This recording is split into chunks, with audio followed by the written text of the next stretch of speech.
I do think that universal basic income will definitely be a thing in our lifetime because of the proliferation of AI, proliferation of AI. We only need to start having the conversations about how we adjust to that in terms of culture, because in Kenya, we have a former presidential candidate who recently passed away, who had promised to give money to every Kenyan once he got elected.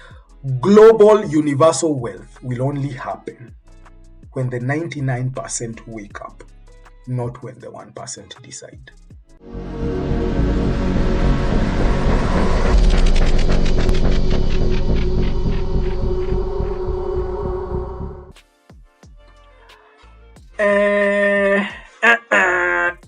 What's going on? There we go. So this was from a podcast episode featuring an American politician and one of the main media personality in the United States, one of the main conservative voices. So not good if true. Matt Gaetz says the Republican Party, and by extension President Trump, is beginning to accept the idea of universal basic income. I will be telling my grandkids what it was like to order food from a person. We have 7 million men who make their living driving today. Those jobs are gone in the next half decade. Where do these people go? That's when you'll start to see calls for universal basic income. We will say there's such wealth being created on these tech platforms, and I worry that will zap the motivation in the country in a bad way. He says Republicans will want to compete with Democrats on the notion of free stuff, so they will likely create their own version of it when jobs start going away. I can't believe I'm about to say this, but Matt Gaetz makes a lot of sense with that argument that he makes there. I think that this is one of those things that we are very likely going to see in the years that are coming. I also think that he's right in claiming that the Democrats will probably go fast in creating this free thing, and then the Republicans will probably follow suit. But I do agree with him. But I want to talk about, I want to highlight Elon Musk's perspective because it's a little bit different from the idea of universal basic income. And then we can talk about what we actually think is going to happen. So Elon Musk says that AI won't just lead to universal basic income, but universal high income. Tens of billions of humanoid robots could 10 times the global economy. They won't just help, they'll unlock abundance.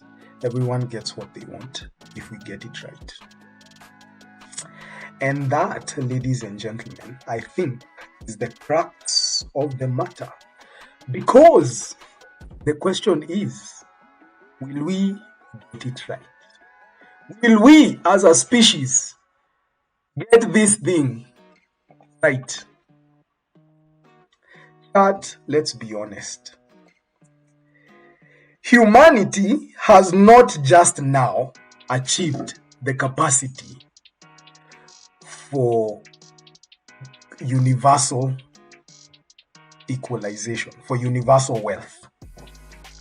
The human species is not just now achieving the capacity for universal human wealth. I think we crossed that threshold a long time ago.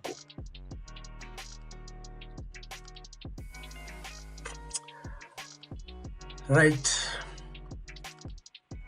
Why do I say that? I say that because I think there is enough, first and foremost, in this world that we live in, to give everybody, every single person on this world, not a decent life, but wealth, to give us a good living, a comfortable living. There is enough. But I also think that the very philosophy that we function from or through as a species is such a massive hindrance, because we are a species that is very comfortable living with the principle of me first, then everybody else. Look after number one. That's a universally accepted point of wisdom. Look after number one. You should always look after number one. I think if we looked after the other person first before we looked after ourselves, we would have by now not only gained the access that we already have to maybe the resources that we have on Earth, but those that we also don't have, but also resources that exist beyond Earth, at least within our solar system. I'm not going to go as far as claiming that we would have gone to other systems in the galaxy or even other galaxies. I don't know.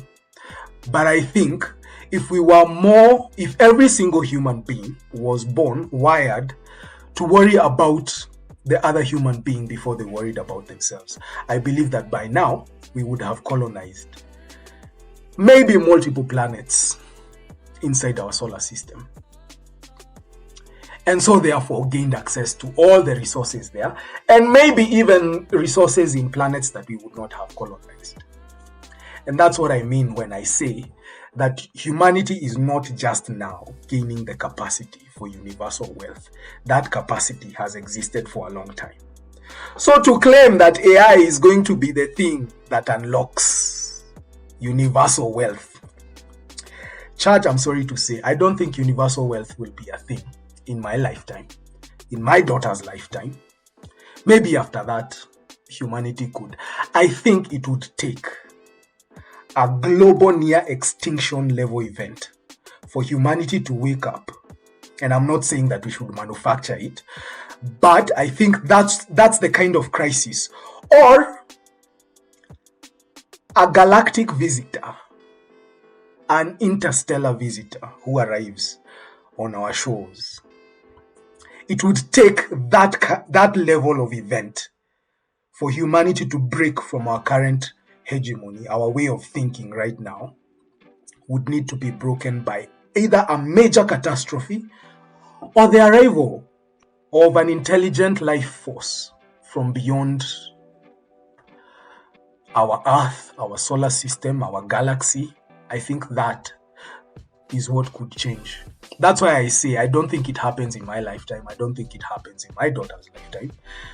Maybe if aliens arrive, they could arrive in my lifetime, or anybody's lifetime for that matter. But I don't think universal basic income is going to be a thing. Universal wealth, I don't think universal wealth is going to be a thing. I do think that universal basic income will definitely be a thing in our lifetime because of the proliferation of AI, proliferation of AI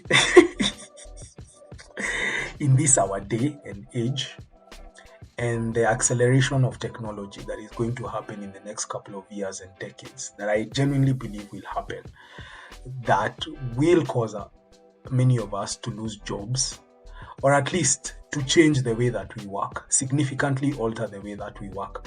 And so, universal basic income is a logical next step to take. We only need to start having the conversations about how we adjust to that in terms of culture, because in Kenya, we have a former presidential candidate who recently passed away, who had promised to give money to every Kenyan once he got elected. And one of the big questions that would come up is, for those people who make that amount of money per month that you're promising to give them, because there are people who make that amount of money, once you start giving them that amount of money and they have never known any other thing other than working for money, what happens next? So there's a cultural crisis that will come, in my opinion, with the arrival of universal basic income, because that will mean for some people, I do not need to work anymore. And I definitely think that that's one of the hegemonies, perspectives, worldviews that needs to be broken for the next generation. is that combination of work and money. Those two things cannot keep going together. It ruins everything. Not for the 1%, and that 1% is the reason why global universal wealth cannot be a thing in our generation, because they would not allow it. If they would allow it, if they could allow it, if they would allow it, they already would have. But they wouldn't. They never would. Global universal wealth will only happen when the 99% wake up, not when the 1% decide. Because the 1% will never decide. Because that is essentially existential for them. It means they stop existing. So they'll never decide. So, how about we get into that crazy Kikuyu story now? So we can start coming up towards the end of our stream today.